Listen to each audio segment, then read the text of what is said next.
Ya, assalamualaikum warahmatullahi wabarakatuh, teman-teman semua. Kita dari KIS Advertising Tegal.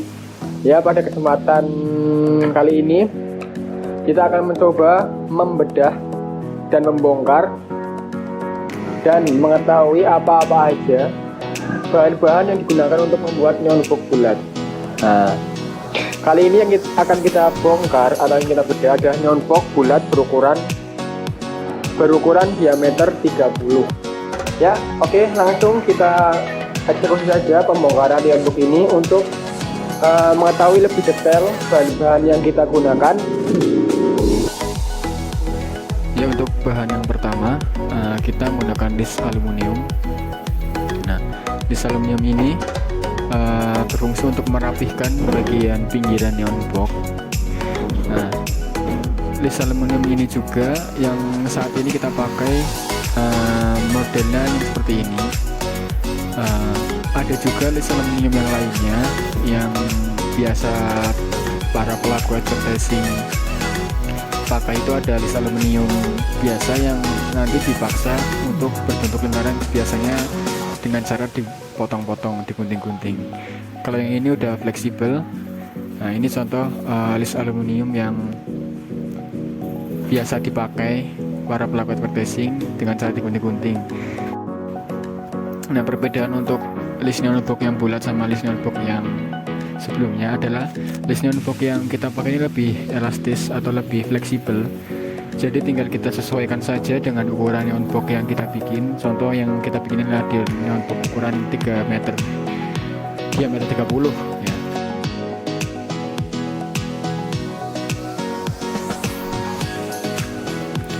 Untuk bahan yang kedua yaitu ada akrilik. Akrilik dengan ketebalan 2 mili. Untuk ketebalan akrilik hasilnya kita sesuaikan saja dengan ukuran diameter yang kita bikin. Berhubung ini cuma diameter 30, jadi menggunakan ketebalan akrilik 2 mili sudah cukup.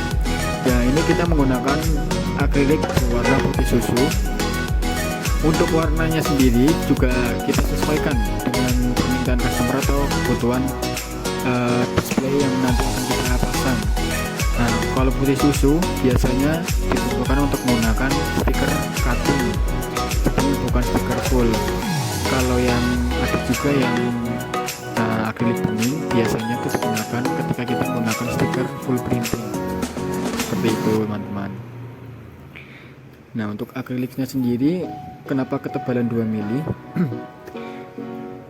Sebenarnya akrilik yang ketebalannya lebih dari 2 mili juga bisa, tergantung neonbox kita buat. Kalau misal kita membuat neonbox di atas diameter 60, itu lebih baik kita menggunakan yang 3 mili sampai 5 mili.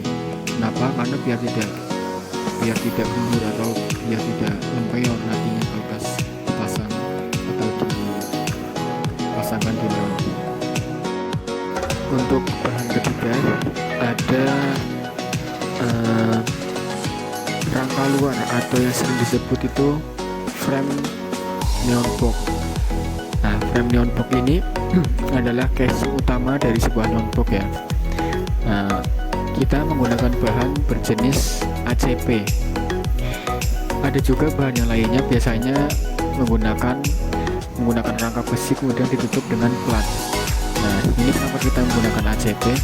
Karena lebih elastis dan lebih fleksibel untuk bentuk seperti lingkaran. Nah, untuk diameter yang lebih besar, biasanya kita juga menggunakan ring neonbox, ring dalam. Jadi ring ini juga berfungsi untuk memperkokoh rangka luarnya tadi. Tapi untuk ukuran diameter 30 tidak perlu menggunakan ring karena sedikit kecil, jadi udah kuat. Tapi untuk diameter yang 50 ke atas, 50 sampai 1 meter itu wajib menggunakan ring karena untuk memperkuat rangka luarnya yang frame neonboxnya tadi. Nah, ring ini terbuat dari bahan galvanis, jadi menggunakan 21 pasang. Untuk neonbox yang ukuran di bawah diameter 60 sampai 50 itu cukup menggunakan satu buah ring neon boxnya. Tapi untuk yang di atas 70 kita bisa menggunakan dua atau satu pasang biar lebih kokoh dan tidak lempeng. Nah ini untuk yang 30 itu udah cukup kokoh tanpa menggunakan ring, karena ukurannya masih kecil, jadi itu sangat masih kokoh.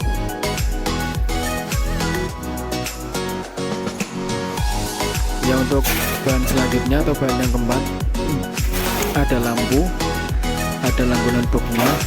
Nah lampu ini kita menggunakan lampu berjenis lampu modul atau yang sering disebut lampu Samsung bermerek Saso.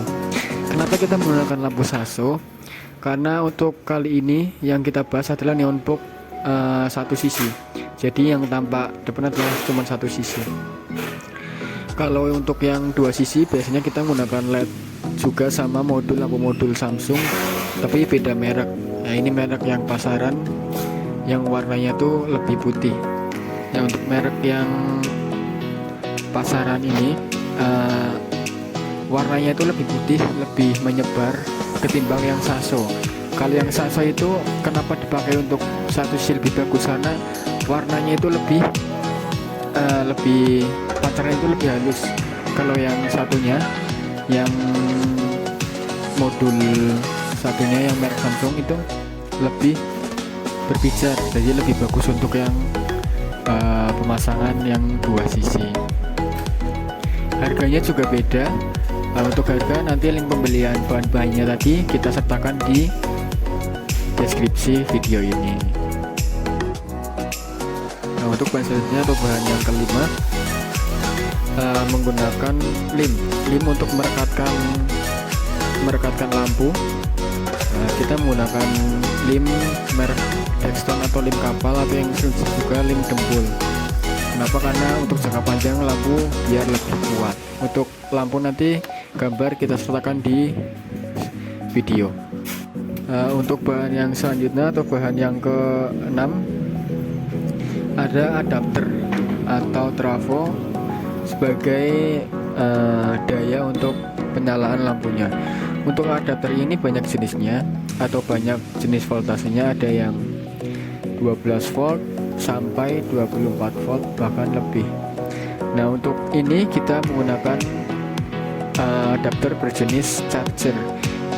Ada juga adapter yang berjenis seperti ini, yaitu adapter namanya adapter jaring. Nah adapter ini juga ada varian voltasenya, ada yang 24 volt dan juga ada yang 12 volt. Nah untuk voltase ini teman-teman jangan sampai salah pilih untuk pemilihan lampunya ya, karena akan berisiko apabila kita lampu 12 volt dipakai untuk 12 volt atau sebaliknya itu akan terjadi ketidakstabilan alur listrik dan aliran listriknya, jadi nanti lampu bisa kedip atau faktor yang lainnya. Nah ini lampu yang biasanya digunakan untuk ukuran kecil menggunakan lampu yang bervoltase 12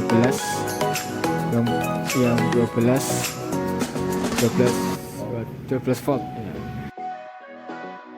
Nah untuk bahan yang terakhir atau yang ketujuh ada bracket. Nah bracket ini kita menggunakan bahan pipa besi dan plat besi. Nah bracket ini berfungsi untuk penempelan ke partisi-partisi yang akan ditempel seperti tembok atau ACP atau ketemu besi lagi, atau biasanya kalau ketemu lagi kita ke tiang. Nah untuk yang ke tembok atau yang ke ACP biasanya kita menggunakan 4 baut. Nanti kita baut sesuai ukuran yang dibutuhkan, nanti kita baut untuk media penempelannya. Nah bracket ini juga kita sesuaikan dengan kebutuhan atau notebook yang akan kita bikin. Jadi semakin besar diameternya notebook yang bikin juga tapakan bracketnya juga harus lebih lebar biar seimbang untuk penyanggaan neon boxnya nanti.